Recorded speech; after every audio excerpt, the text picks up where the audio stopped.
कि ध्वनि से वर्ण बन जाते हैं और वर्णों से शब्द बन जाते हैं, और यही शब्द किसी व्याकरणिक प्रक्रिया के आधार पर वाक्यों के अंदर इस्तेमाल कर लिए जाते हैं, तो ये पद बन जाते हैं और पद से वाक्य बन जाते हैं और वाक्य से पूरी रचना। तो अभी तक हमने देखा कि ध्वनियों से वर्ण बनते हैं, और वर्ण में भी हमने वर्ण विचार देखा, संयुक्त अक्षर, संयुक्त व्यंजन, अनुनासिक, अनुस्वार और स्पर्श व्यंजन, स्वर कौन से हैं, व्यंजन कौन से हैं, अर्थ, और इन सबको विभाजन करने के बाद में आज हम टॉपिक लेंगे शब्द, क्योंकि हमें पता है कि वर्णों से मिलकर शब्द बनते हैं। तो वर्णों का सार्थक समूह शब्द कहलाता है। वर्णों का सार्थक समूह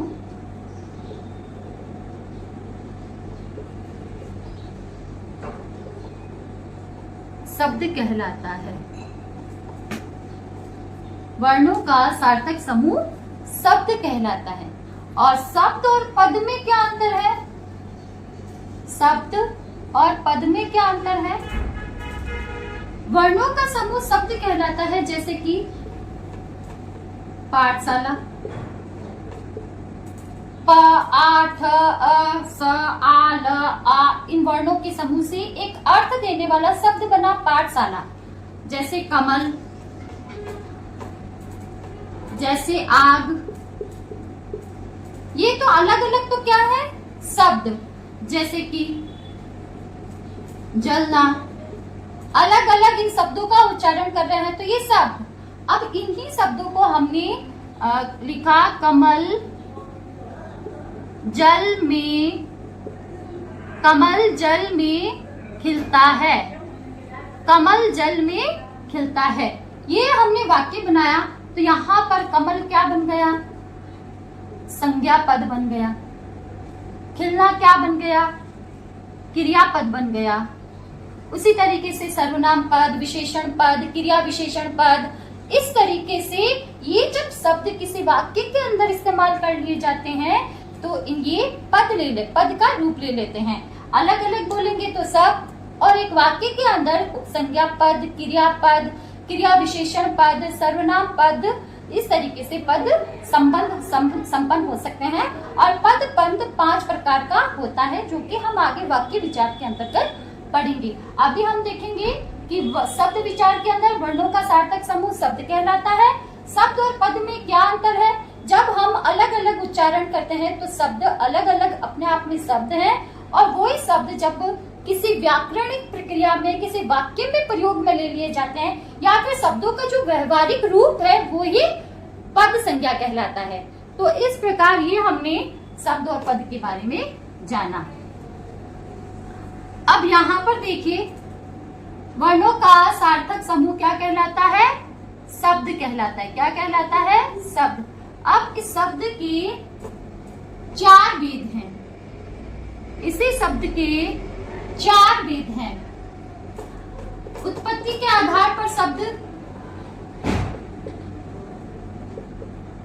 उत्पत्ति के आधार पर, रचना के आधार पर,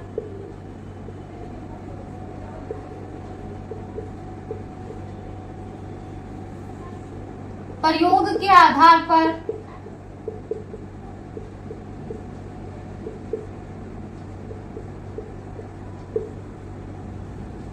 और अर्थ के आधार पर।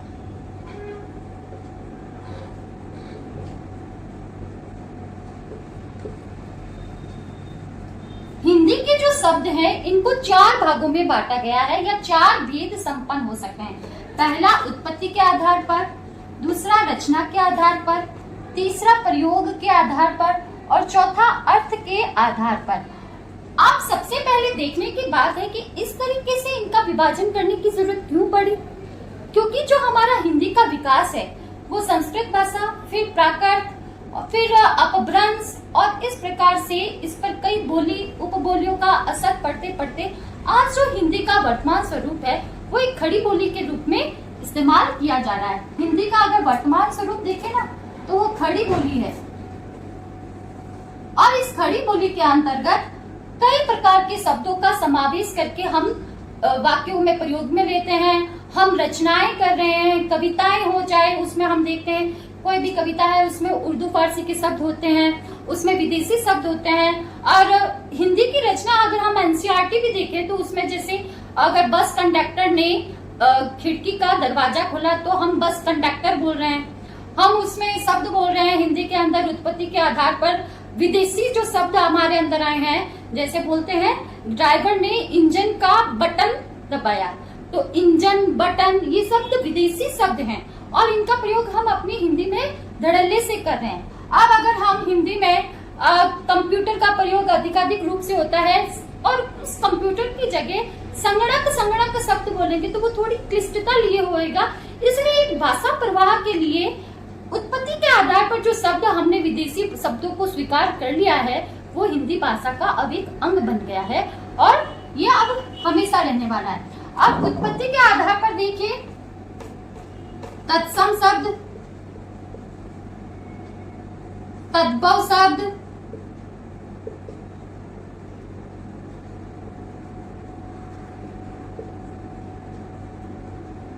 विदेशी शब्द,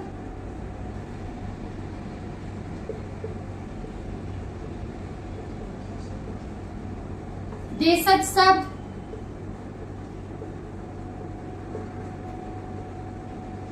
और संकर।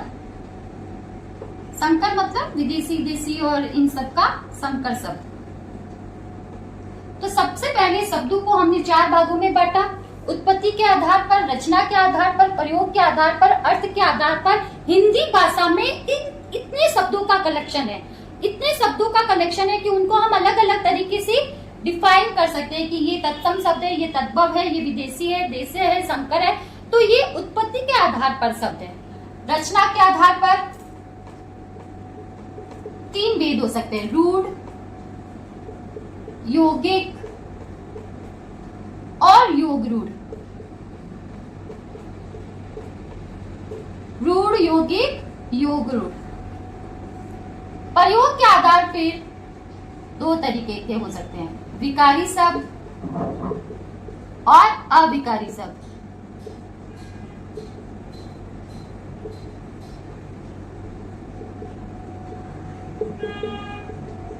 विकारी शब्द कौन से? विकार का मतलब होता है परिवर्तन, ऐसे शब्द जिनमें कुछ परिवर्तन आ जाए। अविकारी शब्द जिसमें लिंग वचन आदि परिवर्तित ही ना हो। विकारी शब्द जैसे संज्ञा शब्द हो गए, सर्वनाम शब्द हो गए, इनके लिंग वचन आदि परिवर्तित हो सकते हैं, इसलिए ये विकारी हैं। विशेषण शब्द हो गए। अविकारी शब्द क्रिया शब्द हो गए। क्रिया को भी हम स्त्रीलिंग पुल्लिंग लिंग के अनुसार चेंज कर लेते हैं, पढ़ता, पढ़ती आदि। इसी प्रकार से अगर सुंदर, सुंदरी, विशेषण भी चेंज हो जाते हैं, लिंग वचन चेंज हो जाते हैं इनके। इन शब्दों के लिंग वचन चेंज हो सकते हैं विकारी शब्द के। विकार का मतलब परिवर्तन, ऐसे शब्द जिनमें परिवर्तन आ जाए वो विकारी शब्द कहलाते हैं। ये प्रयोग के आधार पर है। और ऐसे शब्द जिसमें किसी प्रकार का परिवर्तन नहीं आता है उनमें इंग्लिश का जिसे हम कहते हैं एडवर्ब, क्रिया विशेषण,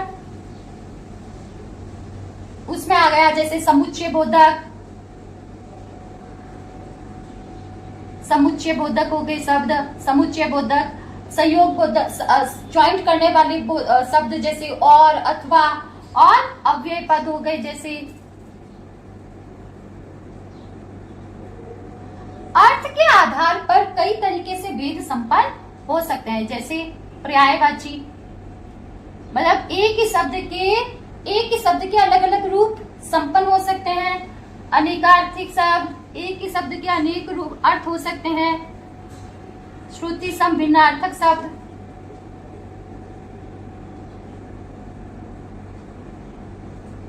जैसे विलोम शब्द,